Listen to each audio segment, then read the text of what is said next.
এদেশে থাকেন না, কানাডায় থাকেন, ফাত্তা ফাক আই ফাউন্ড গড,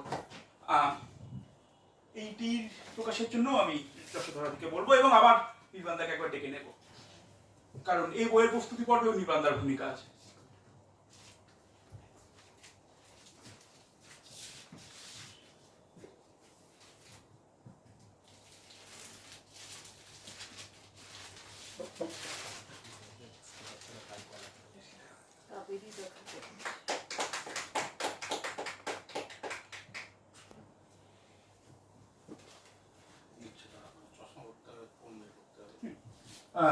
লেখিকা যেহেতু এখানে থাকেন না, উনি একটি বার্তা পাঠিয়েছেন হোয়াটসঅ্যাপ মারফত, সেইটে নির্বাণদা পড়বে।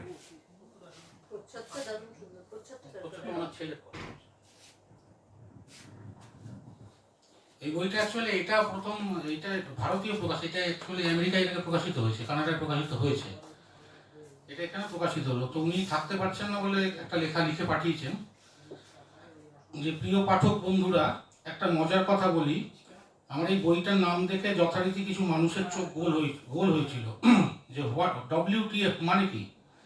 আমি বলেছিলাম ওয়েডনেসডে, থার্সডে, ফ্রাইডে, অফকোর্স।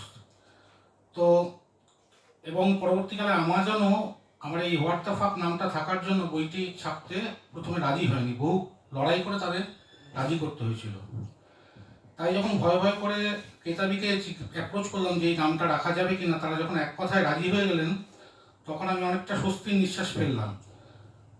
এইরকম কিছু সময় মনে হয় ধন্য বাঙালি, ধন্য কলকাতার অভিজাত সংস্কৃতি, ধন্য কলকাতার সাহস। আমাদের ছোটবেলায় তো অনেক কিছুই সমস্যা ছিল, তো আমি দূর থেকে এখন হেলিকপ্টার ভিউ দেখি কলকাতার, হাজার হাজার cafe, lake, morning walk, Gariahat metro, অনেক কিছুই দেখি। যা ভদ্রতা অবশিষ্ট আছে, যা আলোচনা আছে, যা আড্ডা আছে পৃথিবীতে, আমার বিশ্বাস কলকাতার মতো আর কোথাও তা নেই। পৃথিবীর অপর প্রান্তে 20 বছর থেকে এইটুকু বলতে পারি, এখানে মানুষের বই পড়া মানুষ খুবই কম, বাংলা বই তো আরোই কম। সংস্কৃতির চর্চা দেখে মাঝে মাঝে মনটা খারাপ হয়ে যায়। তবে এটা বুঝি প্রবাসী জীবনটা অন্যরকম, সংসার, কাজ আর সময়ের টানাপোড়েনে কিছুটা হারিয়ে যায়। সাংবাদিকতা জীবন থেকে অর্ধ অবসর নেওয়ার পর what the fuck I found god বইটি লেখার যাত্রা শুরু করেছিলাম 2020 সালে। মূলত কোভিডের সময়ে এত মানুষের মৃত্যু দেখে ঈশ্বরকে নিয়ে সংশয় জেগেছিল। আদৌ কি ঈশ্বর আছেন? আছেন তো এত মানুষকে মরে যেতে দিচ্ছেন কেন? মানুষের জীবনের কি কোনো দাম নেই? সেই তখন থেকেই নানান বিষয়ে গবেষণা শুরু করি, আর সেই প্রশ্ন উত্তরগুলো লিখতে লিখতেই অনেকটা সময় চলে গেছে, কেন পাহাড় প্রমাণ লিখে ফেলেছি। আমাদের প্রজন্মে নোটারি, টেলিফোন এবং ব্ল্যাক অ্যান্ড হোয়াইট টিভির যুগ থেকে শুরু করে আজকে স্মার্টফোন, ইন্টারনেট, এআই এর যুগ, সব কিছুর সাক্ষী কিন্তু আমাদের জেন এক্স প্রজন্ম। এই বৈজ্ঞানিক ও প্রযুক্তিগত বিপ্লবের মাঝে দাঁড়িয়ে মানুষের সনাতন ধর্মীয় অন্ধবিশ্বাস ও ঈশ্বরের অস্তিত্বের ধারণাকে একটি নতুন দৃষ্টিকোণ থেকে খোঁজার চেষ্টা করা হয়েছে এই বইয়ে। প্রথমেই করেছি ঈশ্বরের পরীক্ষা। মহামারীর সময় যখন লাখ লাখ মানুষ মরে যাচ্ছিল, তখন চার্চ, মন্দির, মসজিদ সব বন্ধ হয়ে গেছিল। তাই আমি প্রশ্ন তুলেছি, মানুষের চরম বিপদের সময় ঈশ্বর কোথায় ছিলেন? এটা কি প্রকৃতির প্রতিশোধ নাকি কর্মফল?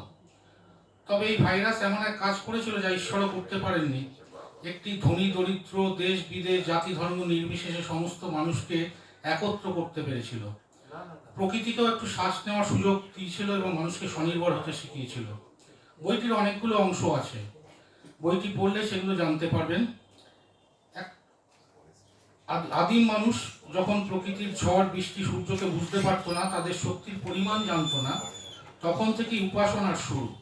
কিন্তু বর্তমানে আমাদের জানায় মহাবিশ্ব 13 বিলিয়ন বছরেরও বেশি পুরনো এবং এতে ট্রিলিয়ন ট্রিলিয়ন গ্যালাক্সি রয়েছে, যার তুলনায় মানুষ ধূলিকণার চেয়েও ক্ষুদ্র।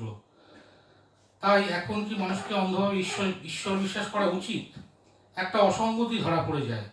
যদি মানুষ সর্বশ্রেষ্ঠ হয়, তাহলে ঈশ্বর তাকে মহাবিশ্বের বিশালতার তুলনায় এত ক্ষুদ্র ও অসহায় করে সৃষ্টি করলেন কেন? তবে কি ঈশ্বর শুধু মানুষের সৃষ্টি করেননি, আরো অনেক জীবকে সৃষ্টি করেছেন? তারা কোথায়?